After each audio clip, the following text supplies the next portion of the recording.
ടെക്സസിലെ ഡാളസിൽ നിന്നുള്ള അനഘ നായർ മെയ് 17 മുതൽ 19 വരെ നടന്ന 77ാമത് കാൻ ഇന്റർനാഷണൽ ഫിലിം ഫെസ്റ്റിവലിന്റെ ഭാഗമായി കാൻസ് ഇന്റർനാഷണൽ ആർട്ട് ബിനാലെയിൽ ലോകമെമ്പാടുമുള്ള 50 കലാകാരന്മാരിൽ ഒരാളായി തെരഞ്ഞെടുക്കപ്പെട്ടു. കേരളത്തിലെ പാലക്കാട് ജില്ലയിലെ പ്രശസ്തമായ സാംസ്കാരിക നഗരിയായ ഒറ്റപ്പാലം സ്വദേശിനിയാണ് അനഘ നായർ.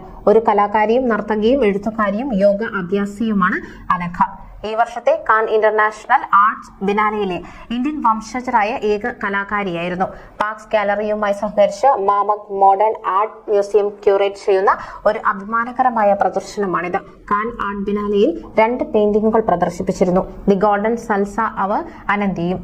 ഈ വർഷത്തെ കാൻസ് ബിനാലെ ആർട്ട് മാഗസിനിൽ അനഘ നായരുടെ വിസ്മയവും മഹത്തായ ബഹുമാനവുമായ 5 പെയിന്റിംഗുകൾ ആർട്ടിസ്റ്റ് മാഗസിനിൽ അംഗീകരിക്കപ്പെട്ടു.